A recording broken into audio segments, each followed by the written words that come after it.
자, 마가복음 5장 1절로 5절 말씀입니다. 신약성경 59면 마가복음 5장 1절로 5절 말씀입니다. 마가복음 5장 1절로 5절 말씀. 자, 우리 한 목소리로 다같이 시작. 예수께서 바다 건너편 거라사인의 지방에 이르러 배에서 나오심에 곧 더러운 귀신 들린 사람이 무덤 사이에서 나와 예수를 만나니라. 그 사람은 무덤 사이에 거처하는데 이제는 아무도 그를 쇠사슬로도 맬 수 없게 되었으니 이는 여러 번 고랑과 쇠사슬에 매였어도 쇠사슬을 끊고 고랑을 깨뜨렸음이로라. 그리하여 아무도 그를 제어할 힘이 없는지라. 밤낮 무덤 사이에서나 산에서나 늘 소리 지르며 돌로 자기의 몸을 해치고 있었더라. 아멘. 할렐루야. 아멘. 하나님의 은혜가 함께 하시기를 주님의 이름으로 축원합니다. 우리 어렸을 때 보면은 꼭 동네마다 정신 이상자들이 꼭 있었어요. 그래가지고 몸을 보면은 그냥 빨아입지도 않고 더럽기가 그냥 이를 데 없고 또 몸에서는 냄새도 나고 또 밥은 먹었는지 안 먹었는지 다니면서 얻어먹기도 하고 또 훔쳐먹기도 하고 다리 밑에 살든지 혹은 산 밑에 초막을 지어놓고 살면서 꼭 동네 돌아다니는 그런 정신 이상자들이 한 명 있었어요. 그러면은 그 정신이상 나타나면은 동네 아이들이 막 가가지고 뒤에서 놀리면서 어른인데도 불구하고 아이들 막 이름 부르면서 막 놀리면서 돌을 던지기도 했었어요. 근데 이 정신 이상자들에 대한 이제 소문이 나오는데 어떻게 해서 정신 이상자가 되었느냐? 그러면은 흔히 하는 말 가운데 공부를 너무 많이 해가지고 머리가 감당을 못해서 정신 이상자가 되었다. 우리 동네에 다니는 정신 이상자는 꼭 이 남자인데 여자처럼 행색을 하고 다녀요. 그래가지고 귀 뒤로 머리를 넘기고 핀 꽂고 다니고 걸음걸이도 여자 모양을 하고 다니고 그러다가 이제 정신 이상자가 되었다. 이제 그런 소문도 돌고 그렇게 꼭 동네마다 그런 이상자들이 한 명 있었어요. 그러다가 어느 날 안 보이면은 죽었다든지 아니면 멀리 떠났다든지 그런 소문이 돌다가 또 다른 또 정신 이상자가 나타나가지고 돌아다니고 꼭 동네마다 그랬던 적이 있었습니다. 여러분, 예수님 당시에도 마찬가지였어요. 예수님 당시에도 이런 정신 이상자들이 있었습니다. 예수님께서 배를 타고 갈릴리에 건너가셨다가 거라사라고 하는 곳에 가셨는데 거기에서 정신 이상자를 만났어요. 이름도 그렇잖아요. 거라사. 거지 같다고 그랬는지 모르겠지만은 동네 이름도 거라사라 그래가지고 거기에 보니까 정신 이상자가 있었어요. 근데 이 사람은 정신 이상 정도가 아니라 완전히 광인, 귀신 들린 사람이었습니다.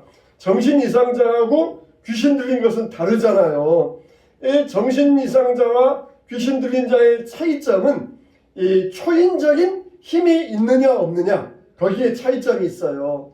여기 거라사에 있는 광인은 쇠사슬로도 몸을 묶을 수가 없었고 공동묘지에 살면서 소리 지르고 자기 몸을 해하고 이건 전형적인 귀신 들린 자의 증상입니다. 쇠사슬로도 묶을 수 없는 그런 초인적인 힘을 발휘했어요. 단순히 그냥 정신이 이상자가 아니라 귀신 들린 자가 되어가지고 밤낮 소리를 지르면서 그 소리 듣고 사람들은 막 불안과 공포에 지내야만 했던 것입니다. 그래서 사람들은 이 광인을 동네에도 들어오지 못하게 하고 공동묘지에서 격리시켜가지고 동네에 접근을 하지 못하게 했어요. 우리 어렸을 때도 보면은 정신 이상자들이 아이들을 잡아간다더라. 꼭 그런 소문이 있었어요. 그래가지고 아이들은 거기 근처에 지나가려면은 막 무서워하고 그러면서 혼자 가면은 무서워하고 때를 지어가면은 막 놀리기도 하겠지만은 혼자 지나가면은 막 정신 이상자가 쫓아오지 않는가 무서워하면서 그랬었어요.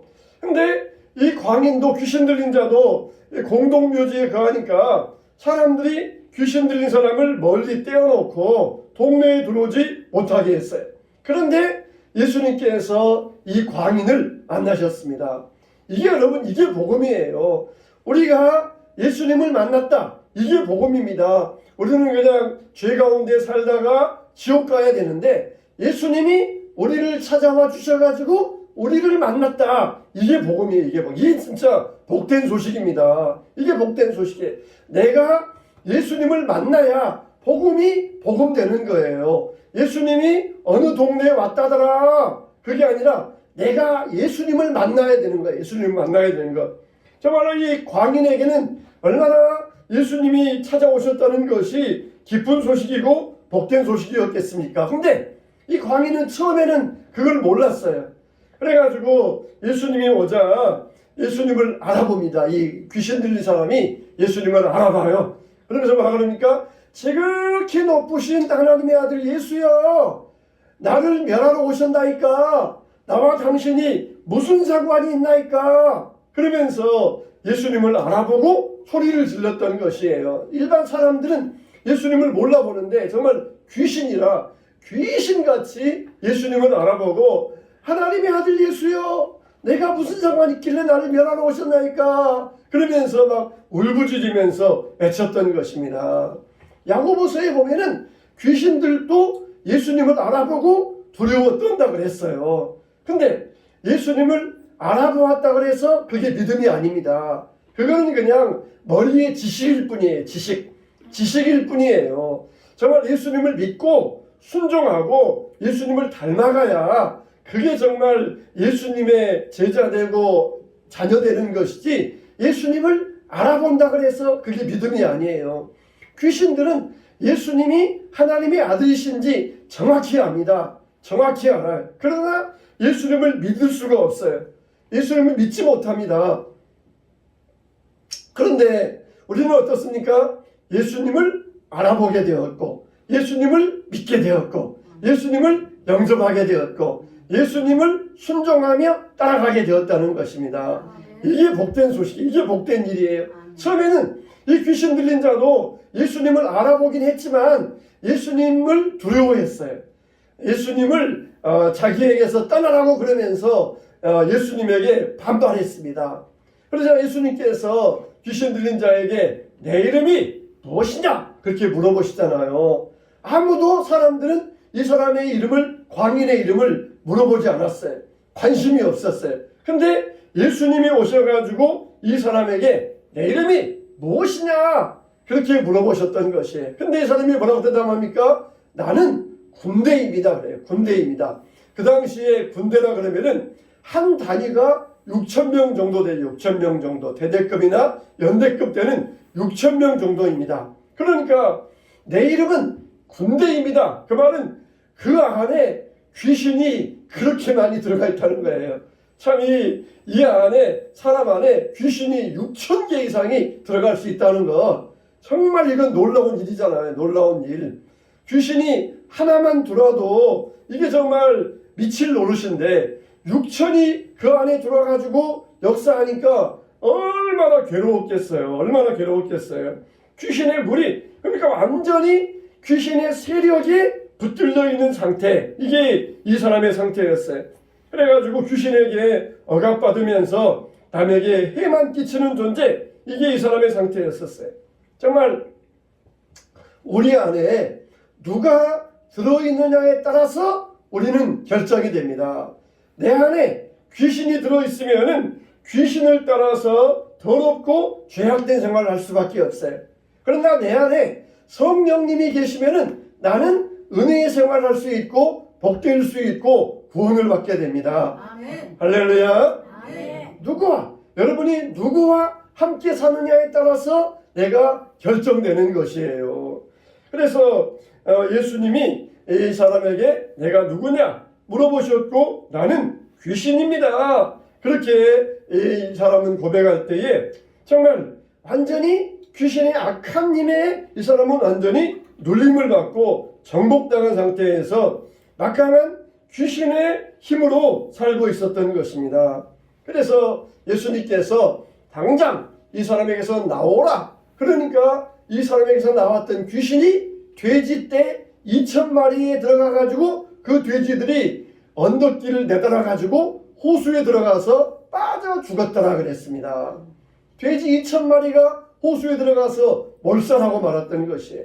이건 뭘 가리키냐면은 애굽의 군대가 이스라엘을 뒤따라서 홍해를 건너오다가 홍해에 수장된 그 사건을 상징적으로 보여주고 있어요. 많은 안 믿는 사람들은 애굽의 군대가 홍해 바다에 수장되었다는 것, 그거는 지어낸 이야기다, 전설이다, 그렇게 이야기를 했었어요. 그런데 최근에 와서 잠수부들이 잠수정을 타고 홍해 바다를 샅샅이 뒤졌어요. 그 당시에 건너갔을 만한 그 홍해 바다도 이렇게 굉장히 길거든요. 넓거든요. 바다니까. 그러니까 그것도 이 샅샅이 뒤지려면은 굉장히 힘듭니다. 근데 샅샅이 뒤졌는데 그 홍해 바다 밑바닥에서 군인들 뼈와 그리고 병거를 발견했어요. 옛날에는 이게 과학기술이 발전되지 않아가지고 홍해 바다를 뒤지지 못했는데, 이제는 과학기술이 발전되어 가지고 잠수정을 타고 깊은 바다에 들어가서 쫙 살펴보니까 거기에 잠수정을 통해서 보니까 병거들과 군인들의 시체를 발견했어요. 그러니까 여러분, 과학이 발전되면은 사람들이 점점 하나님을 안 믿을 것이다. 그거는 잘못된 말이에요. 오히려 과학이 발전되면은 성경을 증명하고 하나님을 증명하면서 오히려 하나님이 분명히 살아계신다는 것을 증명하는 것이 바로 이 과학이 될 거예요. 그러니까 과학이라고 하는 것도 하나님을 부인하기 위한 도구가 아니라 하나님을 시인하기 위한 도구로 얼마든지 사용될 수 있어요. 그래가지고 고고학적으로 발견해가지고 성경시대의 유물들을 발견하고 흔적들을 발견해서 과학적으로 성경이 옳다, 하나님이 살아계신다, 그걸 점점 발견해내고 있는 것을 우리가 볼 수가 있습니다. 정말 이 사람은 군대 귀신에 들린 사람이었어요. 여러분, 세상을 향하여서 예수님께서 혹은 여러분들이 세상을 향하여서 너는 누구냐 물어본다면은 아마 세상은 나는 힘이다, 파워다, 그렇게 대답할 거예요. 돈을 향하여서 돈아 너는 누구냐 그러면은 나는 세상을 움직이는 파워다, 힘이다, 그렇게 말할 거예요. 정치를 향하여서 정치야 너는 누구냐 그러면은 나는 세상을 움직이는 권력이다, 그렇게 말할 거예요. 다 자기들 어떤 세력들마다 자기들이 힘이 있다고 말해요. 너는 누구냐 그러면은 세상을 움직이는 능력이다, 그렇게 대답을 할 거예요. 다 자기들이 능력이다, 힘이다, 그렇게 대답을 할 것입니다. 만일 예수님이 여러분들에게도 너는 누구냐 물어본다 그러면은 여러분은 뭐라고 대답하시겠어요? 저는 아무것도 아닌데요, 저는 별거 없어요, 그렇게 대답하시겠습니까? 아닙니다. 나는 하나님의 자녀입니다. 하나님의 자녀의 권세자입니다. 할렐루야. 할렐루야.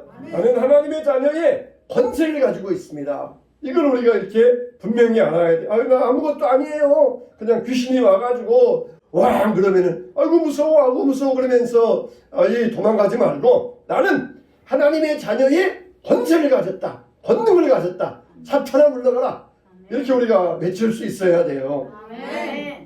이렇게 이 사탄도 예수님 앞에서 누구냐 그럴 때 난 군대요 그러면서 은근히 자기 힘을 자랑하고 싶었는데, 아무리 군대 힘이 강해도 예수님 앞에서는 이건 상대가 안 돼. 상대가 예수님 말씀 한마디에 그냥 이 군대 귀신은 쫙 쫓겨납니다.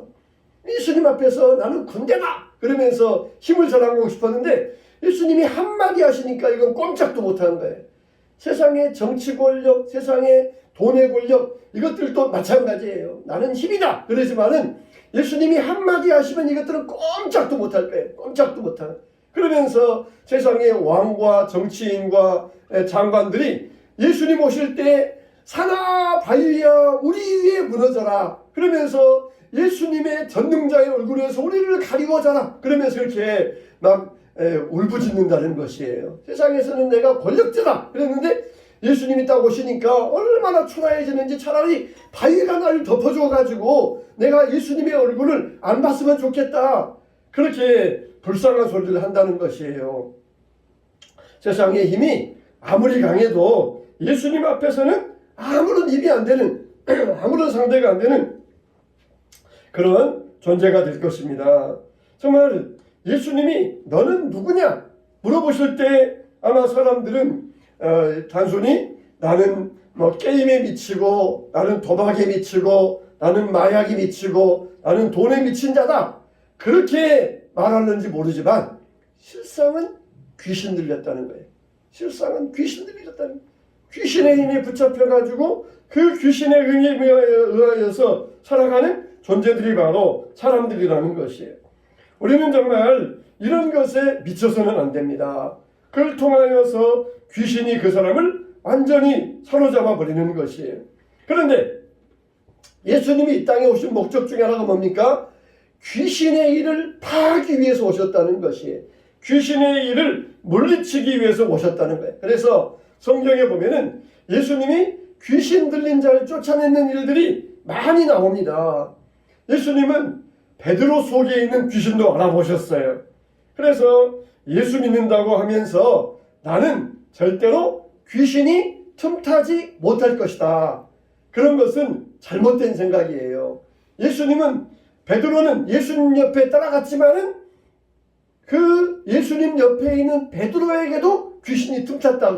그러면은 우리들도 마찬가지가 될 수 있어요. 우리들에게도 역시 귀신이 틈탈 수가 있는 것입니다. 그래서 베드로 속에 사탄도 역사하면서 그리고 성령도 역사하면서 예수님의 사역을 방해. 이걸 뭐라고 합니까? 이게 양신 역사라고 그래요. 양신 역사. 사탄의 영과 성령의 영. 이 두 영이 함께 역사를 해요. 그래가지고 양신 역사가 일어나가지고 베드로가 이 성령의 역사도 하지만은 사탄의 역사도 일으키면서 하나님의 일을 방해했던 것이에요.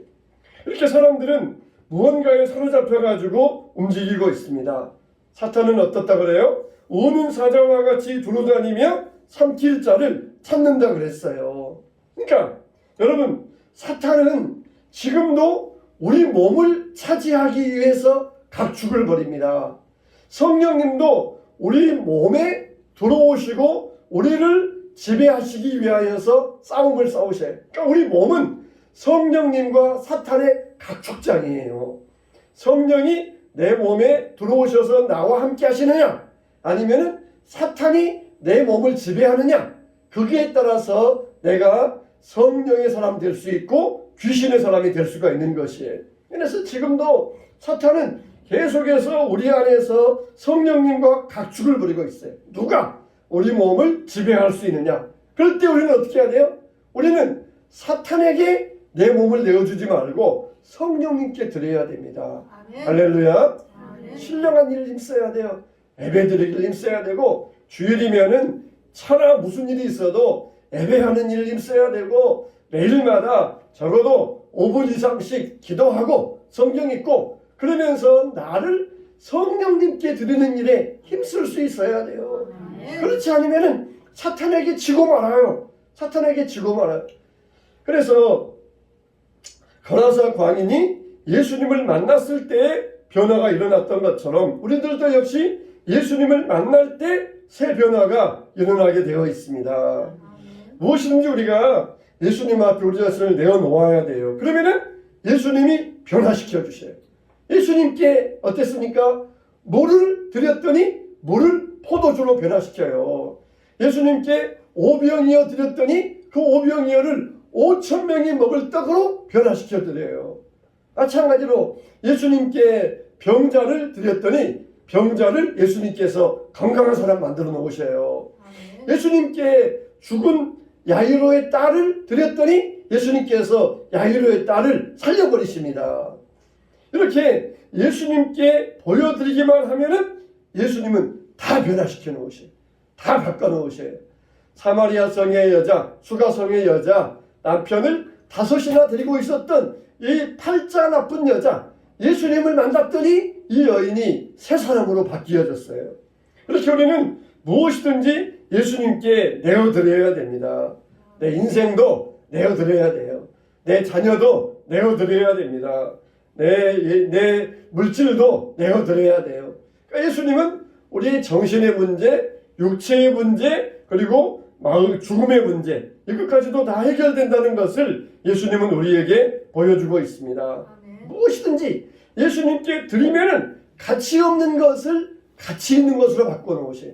모세도 40세에 쫓겨나가지고 80세까지 광야에서 목동 생활하고 있었어요. 아유, 이제는 나는 정말 가치 없는 이 사람이 되었다. 그러면서 80세가 되어가지고 목동 일을 하고 있는데 하나님이 불꽃 가운데 찾아오셔가지고 모세를 바꾸어 놓으시고 이스라엘의 구원자가 되게 하시고 지도자가 되게 하시는 가치 있는 사람으로 바꾸어 놓으셨어요. 그것도 마찬가지예요. 내가 나이 들어서 내가 무슨 가치가 있겠나, 나는 쓸모없다, 그렇게 우리가 생각하면 안 돼요.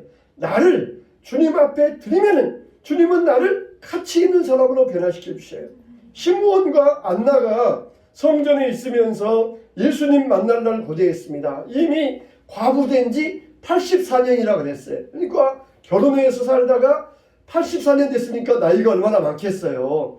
그렇지만은 시므온과 안나가 예수님을 만나니까 정말 그 사람이 얼마나, 지금도 우리가 그들의 이름을 부르고 할 정도로 얼마나 고귀한 사람으로 변화가 됩니까? 우리는 예수님을 만나야 돼. 이렇게 예수님을 만났던 거라사 광인이 새 사람이 되었고, 그리고 이제는 예수님을 전하는 전도자가 되었던 것입니다. 하나님 나라가 임할 때에 세상의 모든 마귀들은 쫓겨가게 되었어요. 여러분, 마귀는 어떤 존재입니까? 마귀는 바이러스와 같은 존재예요. 반드시 숙주가 있어야 됩니다. 숙주가 있어야 돼. 그래서 사람 몸에서 사람 몸으로 옮겨가요. 숙주가 있어야 돼. 그런 것처럼 마귀도 매개체가 있어야 됩니다. 사람에게서 나왔던 귀신이 돼지 2,000마리에게로 들어가서 이 숙주가 매개체가 있어가지고 그 돼지가 몰살했어요. 그러면은 그 귀신들이 죽었습니까? 다시 나와서 다른 숙주를 찾아요. 다른 매개체를 찾아가지고 활동을 합니다. 바이러스도 점점 강해지고 내성이 생기는 것처럼 사탄도 마찬가지예요. 여러분, 우리가 사탄이 틈타지 못하게 해야 되는데, 사탄이 한번 쫓겨났더라도 사탄은 도망가는 것 뿐이지 사탄은 없어지는 게 아니에요. 예수님께서 사탄에게 시험을 받으시잖아요. 그래서 광야에서 돌로 떡을 만들어 먹으라. 그리고 성전 꼭대기에서 뛰어내려 보아라. 그리고 엎드려 경배하면 천하만국의 영광을 주겠다. 그러자 예수님께서 사탄아 물러가라 그러시면서 사탄을 몰아내시잖아요. 근데 그때 뭐라 그럽니까? 사탄이 얼마 동안 예수를 떠나니라 그랬어요. 영원히 예수님을 떠난 게 아니라 얼마 동안 예수님을 떠났다가 다시 돌아와서 예수님을 시험하기 시작했다는 것이에요. 사탄이 정말 예수라는 자 힘세다. 내가 앞으로는 정면 대결해서는 승산이 없다. 앞으로는 내가 우회적으로 공격해야 되겠다. 그래가지고는 정면 대결에서는 자기가 그냥 쫓겨났던가 다음에는 베드로를 통해서, 가룟 유다를 통해서, 또 육신의 어머니와 형제를 통해서 우회적으로 공격합니다. 정면 대결하면 자기가 도저히 못 이기니까 우회적으로 친척이나 친구나 가족을 통해서 예수님을 공격했던 것이에요. 여러분도 그래요. 자녀들이 막 속을 썩이잖아요. 혹은 여러분들 친구들이 여러분들에게 안 좋은 말 하잖아요. 그러면 여러분들 좋아하세요. 사탄이 나와 정면 대결하면은 나를 못 이길 것 같으니까 옆을 그냥 쑤셔가지고 꼬셔가지고 나를 이렇게 괴롭히려는 거구나. 그만큼 내가 이렇게 예수 안에서 강한 존재가 되었구나. 그러면서 기뻐하세요. 내가 무슨 팔자기를 이렇게 그냥 이 운수가 나쁘나. 그러면서 원망하지 말고, 사탄이 나와 정면 대결하면은 나를 못 이길 것 같으니까 자꾸 약한 자들 이걸 들쑤셔가지고 나를 공격하려고 그러는데, 이것들 그냥 어림도 없다. 내가 이것들에게 내가 속아 넘어가는 줄 아느냐. 그러면서 우리가 기뻐하면서 이걸 또 이겨낼 수 있어야 돼요. 사랑하는 제자 베드로가 예수님에게 간언할 때 예수님은 어떠십니까? 그래도 나 생각하는 건 너밖에 없다. 그런 게 아니라 딱 잘라버려요. 그냥 사탄아 물러가라. 그러면서 딱 잘라버려요. 우리는 애정 때문에 거기에 속아 넘어가면 안 돼. 그래도 나 생각해서 하는 말이구나. 그래 고맙다. 그러면은 넘어가는 거예요. 딱 잘라야 돼요. 가룟 유다도 딱 자르잖아요. 아이고 가룟 유다야, 나중이라도 회개하고 돌아와 그런 게 아니라 네 할 일 가서 해라 그러면서 딱 잘라버려요. 딱 잘라버려요. 우리는 거기에 대해서 어떤 자비심이나 그거는 가지고 있으면 안 돼요. 사탄은 예수님과 정면 대결했더니 안 되겠어. 그래가지고는 얼마 동안 떠나니라. 그래가지고는 다음에는 우회적으로 찾아와가지고 예수님을 괴롭히려 했던 것이에요. 그러나 예수님은 거기에도 넘어갈 리 있겠습니까? 예수님은 거기에 넘어가지 않으셨어요. 그런데 어떤 일이 벌어집니까? 동네 사람들이 돼지떼가 2,000마리나 몰살하는 것을 보고는 예수님을 찾아와서 제발 우리 동네에서 떠나십시오. 우리 동네 계속 있으면 우리 동네는 그냥 다 재산들 거들나겠습니다. 그러면서 예수님을 문전박대해 버립니다. 여러분, 보통 요즘 같으면 돼지 한 마리는 얼마입니까? 요즘 출하되면은 돼지 한 마리야 110kg 정도 한 마리가 나오는데 한 50만 원대 한대요, 한 마리가. 그러면 여러분 2,000마리면 얼마예요? 10억 원이에요. 10억 원. 여러분, 미친 사람 하나 때문에 돈이 10억 원이 공중에 날아가 버리는 거예요. 미친 사람이면은 우리가 어떻습니까? 사람 취급도 안 하잖아요. 제가 사람 취급도 안 하고 그냥 개보다도 못하게 취급을 하잖아요. 우리 어렸을 때 정신 이상자 보면은 사람 취급 안 해요. 사람 취급 안 해요. 그냥 오기만 하면은 그냥 욕하고 돌 던지고 막대기 휘두르고 하면서 사람 취급을 안 해요. 근데 그 미친 사람 때문에 돈 10억 원이 나가버렸다. 이거는 얼마나 마음 쓰라리겠습니까? 그래서 예수님을 우리 동네에서 떠나가세요 그러면서 예수님을 문전박대했던 것이에요.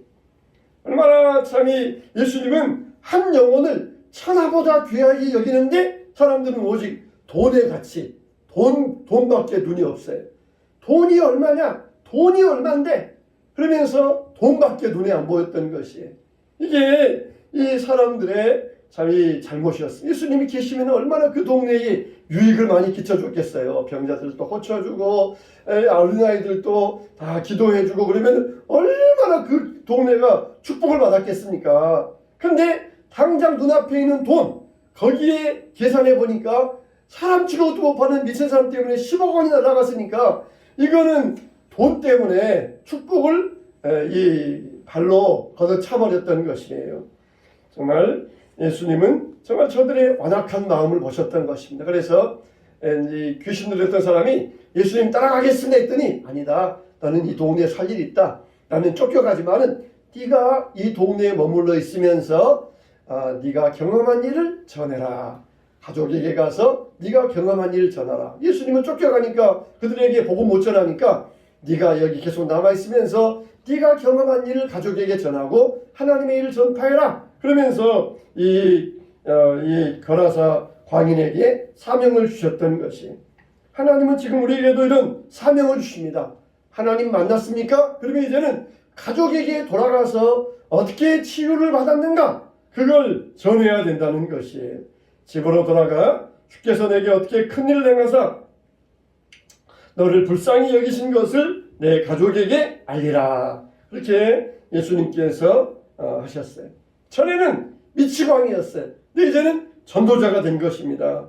큰 소리 지르면서 공동묘지에 살던 사람이 이제는 옷도 깨끗하게 입고 정신이 온전해져 가지고 일가 친척과 가족들에게 복음을 전하는 사람으로 바뀌어지게 되었어요.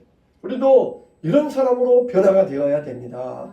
전에는 그냥 소리 지르고 그냥 화내고 그랬었는데 이제는 소리 지르고 화내지 말고 예수님을 전하는 사람으로 변화가 되어야 됩니다. 어디 가서 사람들 만나면서 싸우고 소리 지르지 말고 이제는 예수님 전하는 사람을 만나야 돼요. 어디 가서 싸워놓으면은 어떻습니까? 그 사람에게 예수 믿으세요. 복음을 전할 수 있겠습니까? 전도의 분이 막히는 거예요. 싸우고 그냥 화내고 그러지 말고 우리가 이제 정말 예수 믿읍시다. 예수님이 우리를 변화시킵니다. 예수 안에서 참된 변화가 있습니다. 그렇게 해야 돼요. 그래서 정말 여러분들이 이런 거라사의 광인의 삶을 버리고 예수 안에서 변화된 사람으로 새 삶을 살면서 예수님을 만난 사람으로 믿음의 놀라운 경험을 누리게 되시기를 주님의 이름으로 축원합니다.